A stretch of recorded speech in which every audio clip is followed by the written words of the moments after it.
Okay, everybody, so the first IGTV I did that kind of showed you the process, it locked up and didn't upload. So, that's how it goes with technology. But it's okay, because we're going to talk real quick about sous vide, and then my meat is done, my chuck is done on here. So the good thing is that the last one didn't upload, something happened, so I can come on live again and kind of repeat what I was saying, but briefly, and then I'm going to pull out my sous vide chuck steak that was already cold smoked and sous vide for 30 hours and then seared. I'm reheating it tonight to show people how you can reheat sous vide. And I attended the International Sous Vide Day today. Dr. Bruno Gassol is the founder of basically of modern sous vide from the 70s. It was his 50th. It was the 50th anniversary today, I think it was, and a birthday for him. So a lot of the chefs were on from all over the world. Doing their sous vide cooking. So what I'm doing is I'm ready to go. My meat's heated up. I started out at 47 degrees and I use the meat stick. This is my Wi-Fi thermometer. It's actually Bluetooth and Wi-Fi. The meat stick comes with 2 probes. And I bought the extra chargers. It comes with one probe and a charger and I think an extra probe. You can buy sets, you can buy one. If you buy just one of these, you can. It's Bluetooth and it'll work on your phone. But if you get the Wi-Fi bridge, you get, to look at your equipment anywhere in the world, outside your house, down the street, your neighbors, at the supermarket. You can watch things, watch the temps. Great for smoking, and it works in a bag underwater. It works flawlessly for that. So for those of you joining me back again, my first video took a dump, so it's kind of good because you're going to see me do everything. I'm actually going to show you about the sous vide, and then I'm going to take this out, and I'm going to show how I cut it. I have a homemade sauce that I made that I have in the components. You can see that tonight, and I'll show you make my steak sauce, and then we'll plate it, and then I'll let you go because I'm gonna have to take photos of it and then eat it. So with that being said, the meat stick was used. It is inserted in the chuck. It's inside the sous vide. So for those of you who don't know what sous vide is, it is under vacuum is what it translates to. And this is just a lid I have for the sous vide container. This is just a standard 12-quart container right here. This is actually the sous vide machine. This is the Anova Pro. I also have a Joule, and you can see that I have it set for 129 degrees. It has been on for 56 minutes, and the meat temperature, which I will show you and flip this around the right way so you guys can see what it looks like here. The meat temperature right now is 125 degrees. As you can see, that's the internal temp, which is perfect. I can go to 129, but 125, 126, I'm ready, 127. And then 131, it's been the whole time as the internal temp. Now, of course, every thermometer is different. So with that being said, I know the meat stick is very accurate. It's usually right within 1 or 2 degrees of everything that I've ever cooked. So with that being said, I'm gonna flip this around, and you can see here, we're good to go. Runs on an external source, which is great because you can use a battery pack, and this will run forever for days and days and days. The meat stick will run up to 24 hours. So I can't use it on a 30-hour sous vide. I guess I could unseal it, put another one back in and do it if I really wanted to. But and then this is the sous vide. I use the submersion method, which is you leave a little bit of this open. You take your protein in here, which I had the meat stick sealed already in here. You can see it's been underwater the whole time in the bag. Okay, and you can see how this is actually looks like it's vacuum sealed, right? Well, it sort of is because you take your bag. You leave the corner open just a little bit, about this much. You submerge the meat all the way in before it gets boiling hot, and you squeeze all the air out of it, and you come up to the top, that corner, and you seal the corner off, and then it will keep your meat from floating. You don't want the meat to float. And then I do have a little clip here that I showed earlier that I clip on just to keep it in place because the water is circulating. And that's it. You don't need to have a lid on for short reheats, things like that. I use a lid usually all the time, especially when I do my longer sous vides that are 30 hours. And so I'm done with this. So this is the 30-hour sous vide. It's actually now technically 32 hours because it's been 58 minutes in the sous vide. And I'm going to shut off my circulator. So that's it. Simple. It's off. It's out of the bag. And I'm going to go and take this out and cut it up. It is ready. So I'm going to turn you guys over to here and flip you guys around so you can see everything over here. What I'm doing. Hopefully you guys can see this pretty good. And I got my board set up ready to go. Hope you guys can see this pretty well. I've got my sous vide And this is the chuck right here. Take this out. Okay. And people ask, you know, what about the sear? I'm going to take the meat stick out. This will shut off in 30 minutes. When there's no activity, it is smart. It'll just shut off, so it conserves batteries. But you can take this. I'll wash it afterwards. Put it in the dishwasher. I just wash it with some soap and water, and you're all good with that. Yes, I actually did sous vide a brisket. It's on my feed. I think it's on my IGTV, so check it out. I sous vide brisket all the time. So that's that. And we got the chuck. Now, one of the things people ask me is they say, you know, hey Jake, you know, what about the sear on this thing? And it's already been seared, it's been cooked, but you know, it's wet, it's moist. If you wanted to sear it, you could. You got to dry it off really well, like so. Okay. So you want to dry it off, you want to get all your moisture off. You'll see people talking about using like mayonnaise. They'll put it on a super hot cast iron to get like that sear. That's if you do it, you know, and you don't have it seared already.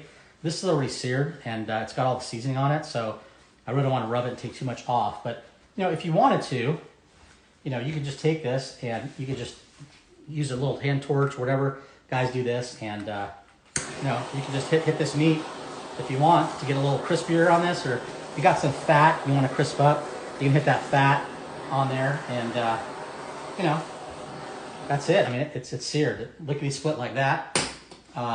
Looks fantastic. So what I usually do is I like to do this and do this. And get some of this up here, some of this goodness to finish it off. This is my process. I'm gonna take it. I'm gonna heat this up now real quick. And we'll let that butter just start absorbing in through that meat, through all the cracks and crevices. And oh man, it's so good. So good. That moisture is in there, and the butter's gonna get inside. And I'm gonna hit it again real quick. Just a little bit there. All right. Now, you know, we're not heating the meat up, so the meat already is at temp. And let's see, sous vide brisket, you might be banned from TX. Man, let me tell you something. I smoked this baby, so it's been smoked, so technically you can't say I didn't smoke it. It's been sous vide, and I went out and I seared it. You do it on the grill. So I got a lot of friends in Texas, and one of my friends, he asks me all the time, he's from Texas, from Austin, and he wants this. So yeah, you know, I'm bringing it, baby. Sous vide with barbecue, I'm telling you. It's the new thing, man. It's the new thing. All right, so we got the butter on there, and that's looking pretty good. I think we're almost, there you go. Okay, so now what we're gonna do next is, I could eat this just plain, it'd be fantastic, but I have some DAC ketchup that I used here. Love this stuff.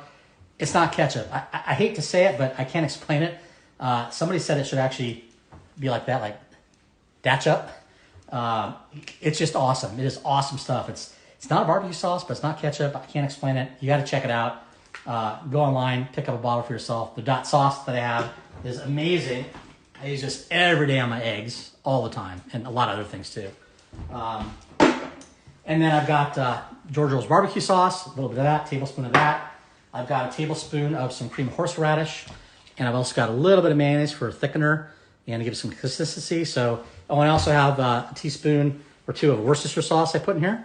So I'm just gonna basically get this up ready to go and make my sauce here. This is gonna be mighty tasty. And I don't typically, you know, I don't put barbecue sauce and stuff like this, especially afterwards, but it's nice to have a little side sauce, a little dip, get a little extra flavor in there. And when you get done, you know, it has a real nice, beautiful color on this. You can see here, okay, a nice color to it. And we're gonna go ahead and get our meat cut. And we're gonna go here against the grain. So we're gonna cut this up so you guys can see this real quick here as I'm doing it. And that's, oh, I mean, here you go. Now, this, okay, remember, this was already done. It's already been seared and cooked. It is medium rare. Look at that. 100, and it's actually 100 and about 27-ish degrees right now. I heated it up, but that is, it's got the pink, it's got the color. I mean, it's, you know, I'm not going to squeeze my meat. I hate guys who do it, but if I squeeze my meat, you're going to see the juice come out. That sounds pretty disgusting. All right, so we're going to cut this up. And I mean, this is, we're talking, folks, this is literally, look at that, 2 slices. 2 slices, you're done. Filet mignon, 2 slices. 1, 2, it's done. I'm just gonna cut this up, okay? And this is incredible. If you guys want an awesome knife, man, I picked up a new Shun. This is freaking razor blade. Love it. Love the Schoon brand. I got some new knives coming, some different ones if you want to hit the road. Got some Victory coming and some F-Dick for trimming my meat. But this is amazing. It's so tender. Okay, and we're just gonna basically start laying this out. Get this on the plate here. So we'll get our meat going here. Have a beautiful, beautiful presentation. Beautiful. This meat is absolutely gorgeous. Everybody, it is stunning. It is red like it should be. Okay, so I got that going on. We're gonna take a little bit of the sauce here. Okay, I'm just getting a little bit of sauce on the side here. A little sauce on the side here. And a little over here. Get some color on the plate. All right. And there we go. We are good to go. And I'm gonna show you guys here, take this off, what we're looking at. Pop it off and I flip it around so you guys can see this incredible 30-hour cook. It's absolutely gorgeous. We'll give you a shot there. You can serve that at any restaurant on the table. Anybody would be really happy for sure. And I mean, this is so incredible, folks. I mean, look at this color. If I told you this steak was cooked for 31 hours, would you believe it? And actually, let me get my light around here to the other side so you can really show that color off. Look at that. That's medium rare, folks. And this is sous vide, okay? Check this out. 100% edge to edge. Look at that. There's no well-doneness, right? You got the crust on the top. We seared. Got butter melted in there. And you can look and see there is no, see, I'll get close to that blur. That is medium rare, 100% edge to edge, okay? That is sous vide. And I will put a challenge to anybody that does brisket. If you do sous vide, you will be absolutely hooked, and you'll be amazed. And this again is the medium rare. Again, look at this, gorgeous. That's so good. All that butter in there is really good. 30-hour chuck steak. And one more piece. Oh, so good. Yeah, 30 minutes, 30 hours, 31 hours. And it's eaten in 5 minutes. So that is it. This is the cold smoked chuck steak. Got beautiful color here. Look at that, folks. Now this is a reheat, so I reheat my meat with sous vide. I put it in the oven if I can help it. This is the beauty of sous vide, and we're gonna get some photos on the plate of this stuff here. And again, absolutely perfect for dinner. There you go. Hope you guys enjoyed it. And this hopefully will make it to IGTV and my phone will not freeze up. So thanks for watching. Oops, audio isn't working. My hand was over the mic. Okay, so there we go. Hopefully you guys can hear that. One more shot here. And I got my hand away from the mic. I got to remember that it's on the bottom. But yeah, you'll love this. If you guys don't have a sous vide machine, you want to get it. And again, this was our sous vide. We made our steak sauce with some dat sauce. We got some George Earle's barbecue sauce, Worcestershire sauce, some cream horseradish. We mixed it up here. Give us some nice color on the plate to contrast the green with the meat. I've got some cilantro leaves freshly I pulled off of there. And we'll get some nice shots of this, maybe a couple angles like that, and we'll be good to go. So if you have any questions on sous vide, you can look on my YouTube channel. I've got all the information on how to do it, including using the meat stick with a full tutorial at youtube.com/ukulelejbarbecue.